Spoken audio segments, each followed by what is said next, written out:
The views and opinions expressed on the following program are those of the host and guests and do not necessarily represent those of any organization, including One Generation Away. The freedom of a people to choose its leaders is the root of liberty. Keep alive this experiment in liberty. Liberty, in case you've forgotten, is the soul's right to breathe. Government should be very minimal in protecting liberty. Peace cannot be purchased at the cost of liberty. The sturdy ground of liberty. Liberty once lost is lost forever. Fight for their liberty and for our security. Guarantees individual liberty. This great republic, born alone in liberty. Liberty. Liberty. Liberty. Liberty. Liberty. Liberty. Liberty. Liberty. Just how much do you want liberty? This is Liberty Nation with Tim Donner, a production of LibertyNation.com. Cutting through the double talk, taking on the topics, going after what the politicians really mean, and making it all clear. For your freedom and your liberty. Liberty Nation with Tim Donner. Democrats counting the hours until they can get their hands on President Donald Trump. Welcome back into Liberty Nation Radio, a production of LibertyNation.com and heard from coast to coast on the Radio America Network. Democrats brought their impending beatdown of Donald Trump into sharper focus this week as they prepare to take over Congress. We'll discuss how they are taking the sentencing of former Trump fixer Michael Cohen and turning it into another potentially impeachable offense. Russia-Trump collusion was the first try by Democrats to take down Trump, and the drumbeat continues. But we'll be joined by one of the nation's foremost experts on Russia, the leftist Stephen Cohen, to discuss his new book, War with Russia, ? In which he reveals the serious dangers of the left targeting Trump and Putin. Meanwhile, France and England are in the midst of serious political turmoil, and LibertyNation.com managing editor Mark Angelides joins us from the UK to explain and analyze. Plus, Liberty Nation legal affairs editor Scott Cosenza jumps on board for Talkin' Liberty. Say what? Say what? Say what? One more time. We kick things off with our signature segment, Say What?, where we roll out some of the most wacky, astonishing, and damnable things uttered by politicians and the chattering class. In just about 2 weeks from now, the 116th Congress will convene for the first time, and with Democrats set to take control of the House, they appear intent on launching a wave of investigations of Donald Trump, his presidency, campaign, personal and corporate finances, and anything else they can think of.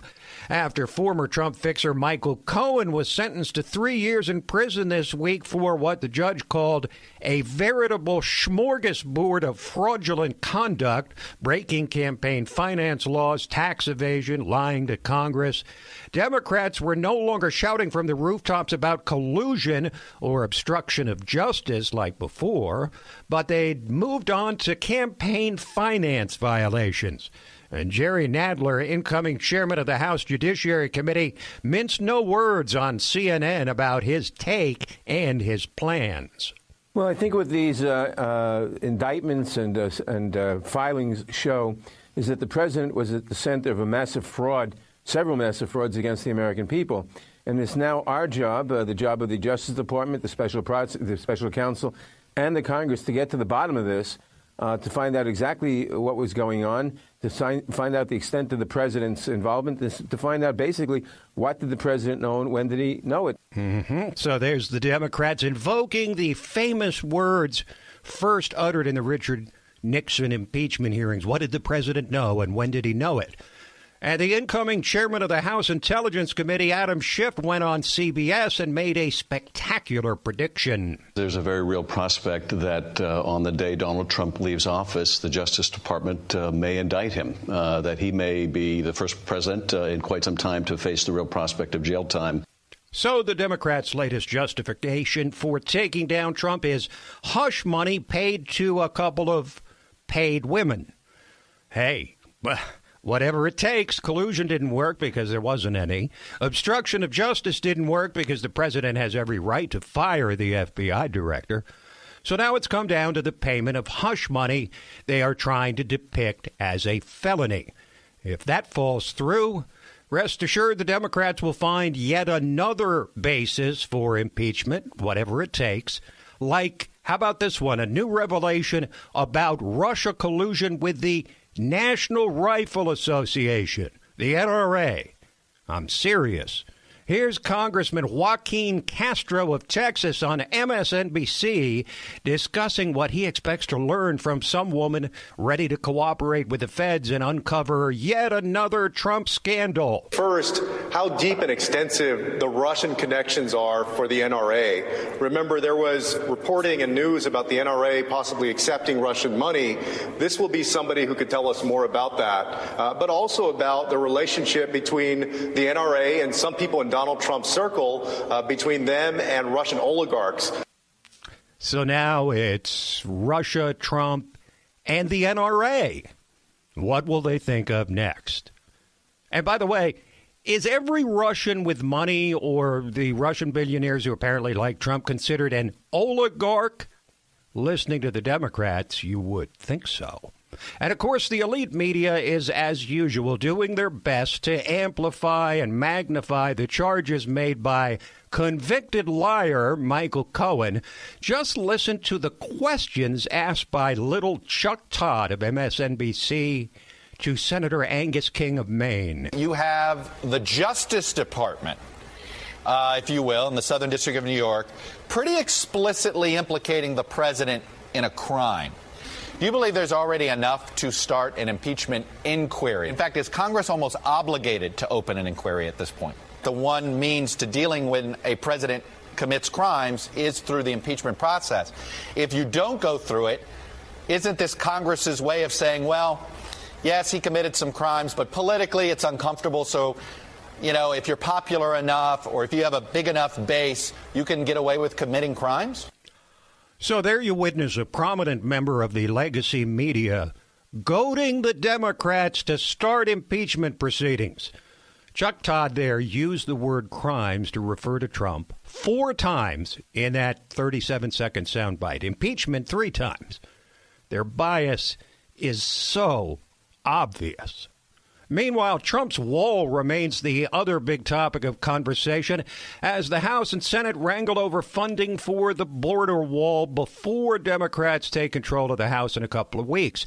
Trump decided to allow the press to stay for the start of his negotiations with the likely next Speaker of the House, Nancy Pelosi, and Senate Democrat leader Chuck Schumer in the Oval Office. Chuck and Nancy were taken aback, and here's one portion of their 3-way argument. We come in here as the first branch of government, Article 1, the legislative branch. We're coming in good faith to negotiate with you about how we can keep the government open. We're going to keep it open if we have border security. If we don't have border security, Chuck, we're not going to keep it open. I'm with you. We are going to have border security. And it's the same border. You're bragging about what has been done. We want to do the same thing we did last year, this year. That's our proposal. If it's good then, it's good now, and it won't shut down the government. Chuck, we can build a much bigger section with more money. Let's debate in private. Okay? Yeah, let's debate in private. That is devoid, frankly, of fact, and we can... We need border security. I think we all agree that we need border security. Yes, we do. Good. We do. See? We get along. Thank you, everybody. Chuck and Nancy obviously not pleased the cameras were allowed to roll and see all of that, but building the wall remains a huge priority for the president. And Stephen Miller, senior advisor to Trump, put it this way on Fox News. The Democrats are fighting for illegal aliens. Donald Trump is fighting for American citizens. This is about sovereignty. It's about working men and women. It's about safe communities. It's about wages, living conditions, quality of life. This is the battle right now, right before our very eyes. We are going to win because Donald Trump is not backing down. And GOP Senator Lindsey Graham says the issue isn't about the wall per se. It's all about Trump. Here's what's so hypocritical. In February of this year, 44 Democrats, including Schumer, voted for a bill that had $25 billion for a wall. In 2013, Schumer helped create a bill that I was part of that had $8 billion for a wall, $42 billion for securing the border in other ways. So they want Trump to lose more than they want the country to win. They voted for large amounts of money to secure the border border before. They just don't want to do it for Trump. Well, it's really about that simple. And we close with the most outrageous and actually scary quote of the week. While we know leftists have been trying to chip away at free speech, they don't exactly admit it. Until this week, when Democrat Congressman Ted Lieu of Hawaii went on CNN to discuss the congressional hearing with the CEO of Google and put into words what so many on the left have apparently been thinking. I would love to be able to regulate the content of speech. The First Amendment prevents me from doing so. Only a leftist Democrat could speak of the First Amendment as a roadblock, something that prevents him and his leftist cohorts from deciding what is and is not acceptable speech. Quick break, and then we're back to discuss Trump and Russia with one of the nation's foremost longtime experts on Russia. Liberty Nation with Tim Donner.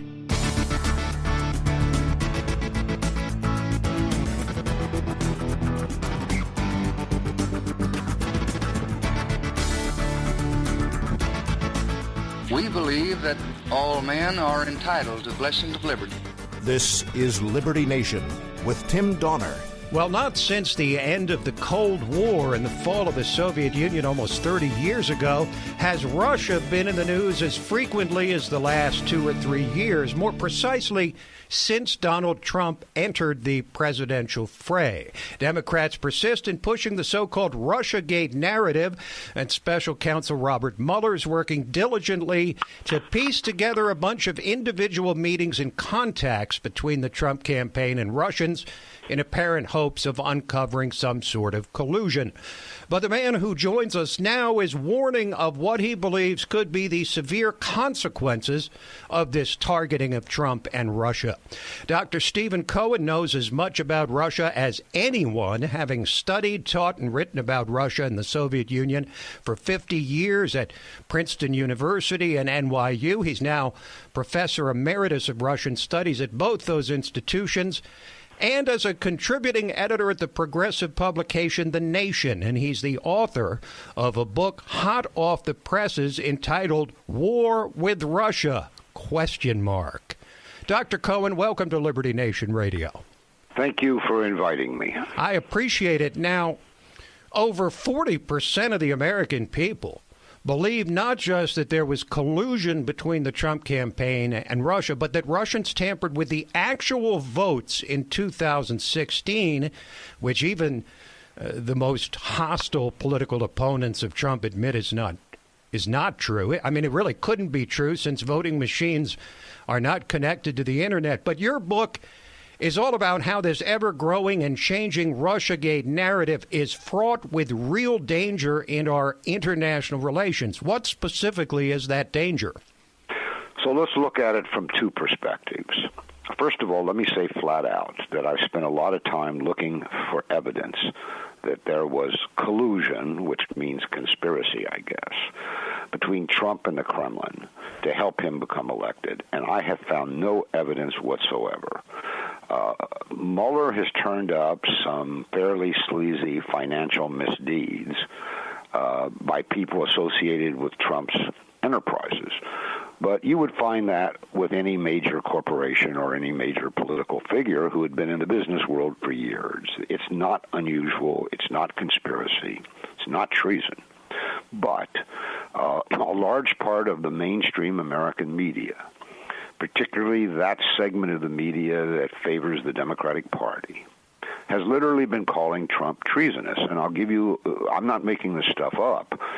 You recall that when Trump went to meet with Russian leader Putin in Helsinki, I think it was July, they spoke about things that American leaders had spoken with Kremlin leaders about ever since President Eisenhower. It was a perfectly normal, necessary act of diplomacy, and yet when Trump came home, he was accused of treason, widely accused of it. All right, stop there, and remember the worst moment in our relations with Russia, then Soviet Russia, the Cuban Missile Crisis of 1962. people of all generations know about this because it's taught in the schools as the most existentially dangerous moment when we came close to nuclear war. That time, President John Kennedy was completely free to negotiate an end to that crisis with then Soviet leader Khrushchev. What happens if today, and we're in a new and more dangerous Cold War, with fronts that are fraught with hot war? That would be Ukraine, Syria, and the North Baltic region of Russia, right on Russia's borders. What if we get into that kind of moment? I ask myself, is President Trump free to negotiate with Putin to back away from nuclear war when in the United States, newspapers such as the New York Times, the Washington Post, and all these cable channels say Trump is somehow an accomplice of Putin? He would not be free. So how would we avoid war with Russia? That is what concerns me most of all. There are other dangers, but it's this combination of this so-called Russiagate and the new Cold War, which is right on Russia's borders, that I think risks actual war with Russia for the first time ever.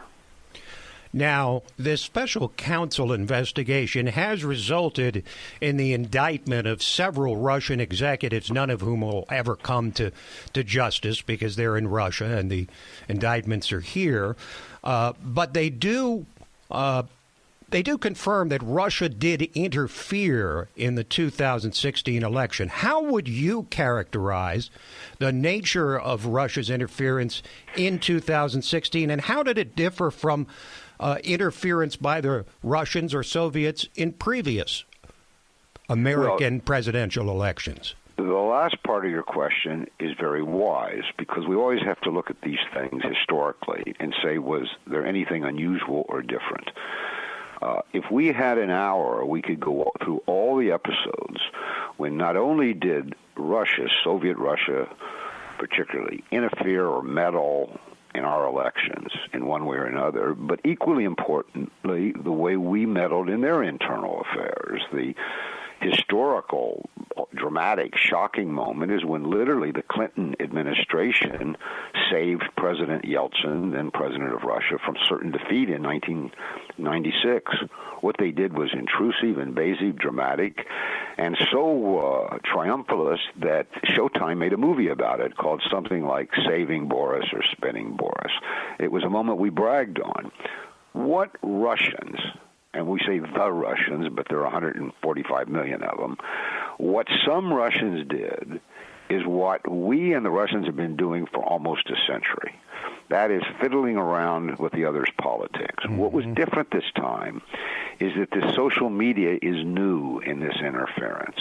Do you understand what I'm saying? Yes. Before, it was publications, it was radio broadcasts, and nobody really paid much attention to it. It was kind of like jaywalking. I don't see anything.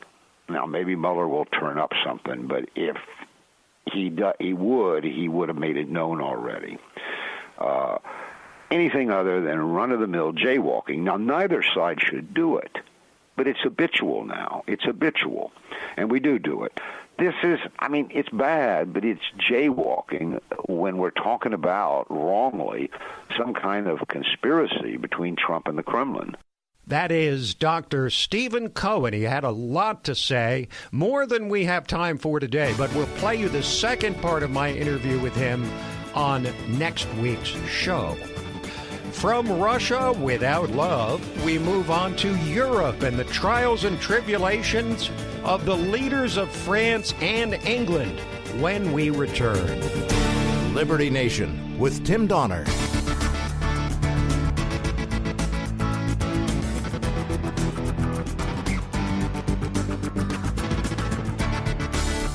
Far more important than my political future and far more important than yours, the well-being of our country. This is Liberty Nation with Tim Donner. Liberty Nation Radio, syndicated from coast to coast on the Radio America Network. And a special shout out today to the good folks of Dalton, Georgia, listening on WBAC 1340 AM. Dalton, not too far from Chattanooga, in the foothills of the beautiful Blue Ridge Mountains in northwest Georgia. And by the way, Dalton's said to have more intact Civil War artifacts than any other place in the country. Thanks to you, all of you, for jumping on board this week. And always, we hope. He was once thought to be the golden boy of globalist dreams. The rise of Emmanuel Macron to the French presidency, seemingly out of nowhere, was met with a great relief by those pro-EU globalists who fancied Macron as a dynamic, youthful leader who could be the guy to turn back the growing tide of populism sweeping Europe. But after a new carbon tax infuriated the French people, leading to 4 straight weekends of escalating and violent protests by the Yellow Vest movement, with thousands of arrests and at least 3 deaths, Macron now seems to be hanging on by a few thin threads, with his approval numbers falling below 20%. What the hell happened to Macron? And what about Theresa May, the once and future Prime Minister of Britain, who barely survived a so-called no-confidence vote in the British Parliament this week? Plus, Italy just swept a populist into power. A lot of consequential movement going down across the Atlantic. And here to help us sort it all out is Mark Angelides, managing editor of LibertyNation.com, who joins us from the UK. Welcome, Mark. And Macron seems like he's in a quagmire. He was forced to repeal that carbon tax and then decided to promise an increase in the minimum wage, tax cuts, other benefits for workers and pensioners, with many saying it was to buy off the angry French people. Well, is it working? And how did Macron fall into this pit of despair to begin with, just because of the carbon tax? Hi, Tim. Thanks for having me on. We'll start with your first one. Is it working? We don't know yet. It's actually expected that there are going to be more protests this weekend, because it's not at the heart of it. It's really not just about a carbon tax. The carbon tax was really the straw that broke the camel's back. The French people, even under their previous president, Francois Hollande, that they were being taxed in this socialist squeeze to try and make things more towards the socialist model. But it's just tax after tax. It's repealing of right after repealing of right.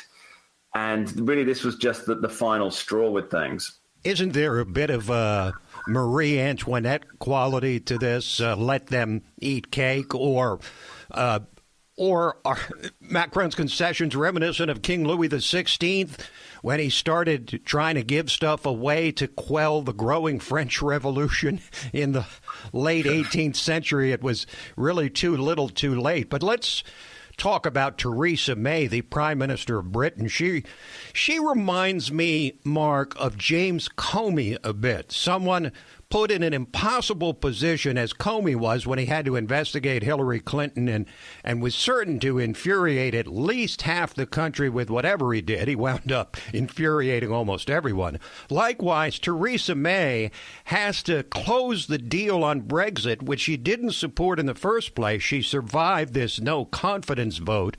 Well, what does it look like for her going forward? It looks difficult for her, to be honest. There's really only one of 2 paths that are left open to her. As you point out, she didn't support Brexit in the first place. But she was made Prime Minister. Then she held a general election. And during that general election, she campaigned on getting Britain out of the EU, as did the opposition party, as did every major party in the UK campaigned on, we'll get Britain out of the EU. Because obviously the people had spoken, it was a majority against the status quo, so they had to put this in their manifestos, or their platforms, as you call it in the US. But really, now what's going to happen is one of 2 things.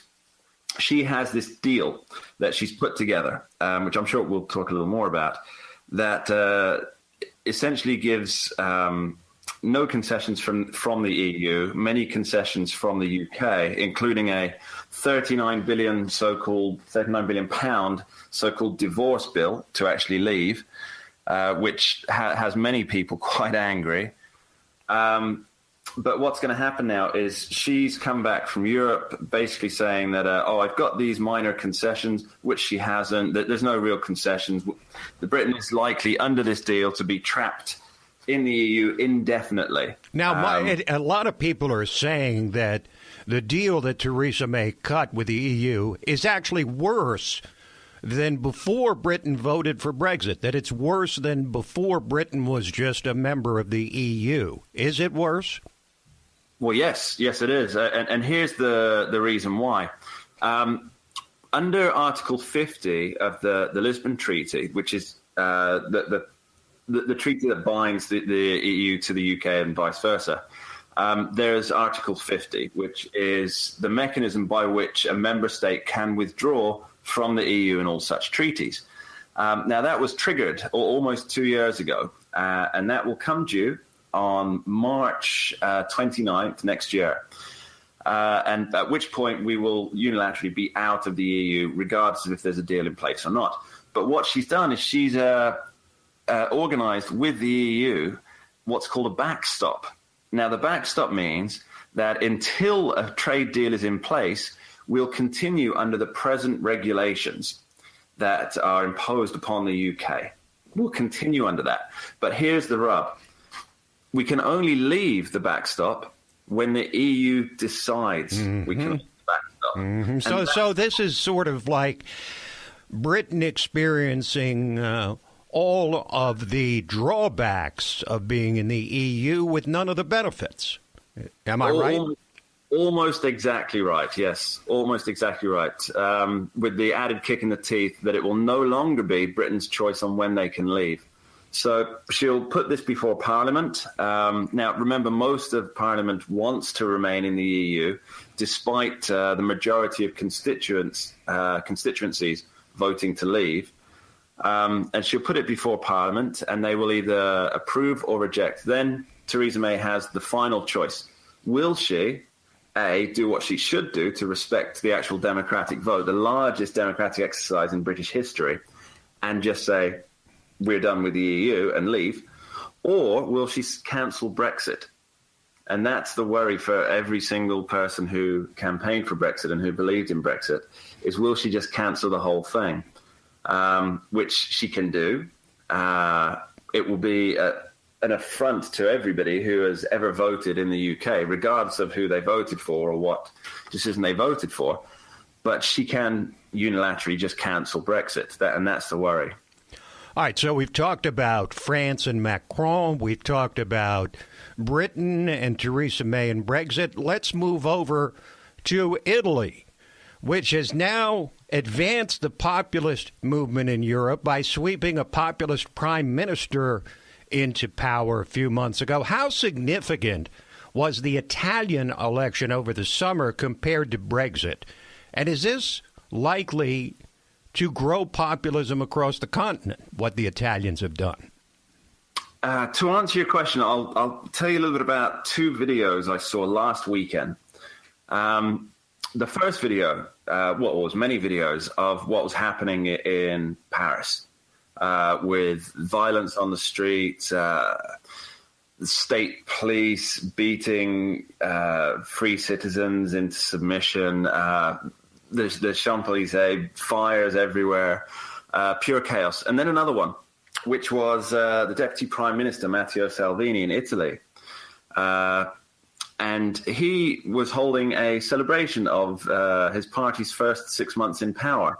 And he was wandering through a crowd of 80,000 people. He had a couple of bodyguards with him, but he was accessible to the people. You watch the video, and women are flinging their arms around him. Men are desperate to shake his hands. And he's open and accessible to all these people. Now, can you imagine Emmanuel Macron walking through the streets of Paris and having I can imagine having arms thrown around him, sure, but not in loving embraces, certainly not. No, I will give you a tax cut. I will give you further benefits for you little people who are working, and that will soothe the savage beast. Yeah, something to that effect, right? Yeah. Sure. Salvini has Italy behind him. He has the people of Italy behind him, whereas the more globalist leaders have the globalist leaders behind them and the apparatus of state. And that's the real difference. One is about people. One is about the levers of the status quo. Mark, thanks for covering the entire European continent in the space of about 10 minutes or so. We appreciate it. Thank you for joining us today. Thanks. Thanks, Tim. That is Mark Angelides, managing editor of LibertyNation.com. Quick break, and then we're back with Talkin' Liberty. Liberty Nation with Tim Donner. And now we have arrived at the portion of Liberty Nation Radio which we call Talkin' Liberty. It's where we welcome in our regular contributor and constitutional lawyer and LibertyNation.com legal affairs editor, Scott Cosenza. Hello, Scott. You could add one more for good measure if you like, Tim. Yeah. Hello. Yeah, the title or moniker keeps getting longer every week. It's like week. inflation. Oh.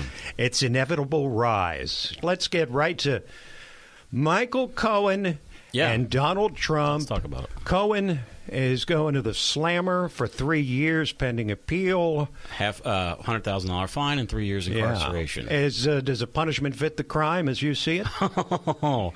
No, certainly not. First of all, I'm not convinced that the major, quote-unquote, major crime that he was convicted of, which is a violation of our campaign finance laws, even though, Tim, he pled guilty to that crime, I don't know that he did commit a crime there. And what I mean by that is the law requires that you conspire to violate campaign finance laws. Not the law requires you to act in a way that leads to a violation of campaign finance law. And what I mean by that is if a candidate for president of the United States wishes to conceal an extramarital affair and pays money to do that, if he does that in order to advance his election outside the process, that you could make a case that is, in fact, an illegal campaign contribution. But if he does it for any reason except for that, then it's not an illegal campaign contribution unless you know for sure why Donald Trump, and it was exclusively that reason. So it's not even just that it can't just be part of that reason. In other words, the entirety, to my legal reasoning, of the reason for the payment, for it to be a crime, would be to violate campaign finance law. And I'm not convinced that the facts show us that that's the case, Tim. I mean, the words in the release about this were that, that Cohen said something to the effect of I made it. That he ordered him to pay Stormy Daniels and Karen McDougal, the two women he supposedly had dalliances with, in order to influence the outcome of the campaign. Who says that? Right. Nobody says. Well, not only stuff that, like that, but can you imagine the outcry? And let's say he was a more traditionally financed candidate, less self-financed like he was, or financed by CNN for all the ink they gave him, right? The digital ink, as it were. Oh, my goodness. Can you imagine the howls from the candidate who paid for the hush money out of his campaign funds? In other words, so this is what the special prosecutor would have him do? Use campaign funds instead? I'm wondering, too, when a candidate basically largely self-finances and puts in, by most accounts, about $60 million that Trump put in, he can't spend any of his own contribution to the campaign, even if it is a contribution. If it's his contribution, does that change the law? No, it doesn't change the law. Not change the law, but does it change the? It doesn't change the ruling. The ruling. Once the check goes into the campaign coffers, that's what concerns it. Rand Paul said on Meet the Press this week that the FEC already ruled on this question in the John Edwards issue, and for people who want to listen, that was like $1 million. Oh, he spent all kinds of money on an incredible his, amount. I mean, this is the mother of his love child, right? Ms. And Brielle, he was fully exonerated. Well, I don't know if I'd use that word with respect to his behavior. He was found not guilty. The Justice Department didn't prosecute him. So the Republicans have a history of not prosecuting this kind of thing as attorneys general and Justice Department officials against Democrats, and Democrats have a history of prosecuting Republicans for it. So Dinesh D'Souza goes to prison. John Edwards does for $20,000 for breaking the law. Right. Doesn't matter if it's $1 or $20. What about Barack Obama, who almost $2 million in illegal campaign contributions. He's such a nice man. And Tim. He's so well spoken and pretty, and he's got that beautiful family. How can you say those things about President Obama? I hate when you say the nasty things about him. He's both articulate and clean. We can stipulate that, but the point is that there was almost $2 million in campaign finance. I believe that it was 1.8 million. Somebody wants to look and do something, Tim. And it was buried. But the point is, they buried it in December of 2012. There was an announcement this week that New York's state attorney general wants to deep investigate into Trump's finances for some kind of impropriety. Meanwhile, the Clintons have been up there running some kind of illegal ATM machine to the tune of hundreds of millions of dollars for years. My point is, certainly you're not suggesting that the Clinton Foundation had anything but the most philanthropic, charitable motives in mind. Did you? You're not suggesting there's that. There's a reason why these people are elected, okay? And it's not some career person. It's a political decision to prosecute, and this is a political decision to prosecute Michael Cohen. That's what we have here. All right, let's move on to Brett Kavanaugh. Yes. He still lives and breathes. Justice Kavanaugh, for those who may have missed the news. Conservatives, some went into an apoplectic state this week because he joined with liberal justices in refusing to hear a case that's very important to conservatives. So when a person has a case before a lower court, they win or lose, they can appeal that case. They go to an intermediate appellate body, they win or lose. Generally speaking, then they can go appeal to the Supreme Court. The Supreme Court justices themselves vote on which cases they will agree to hear and which ones they won't.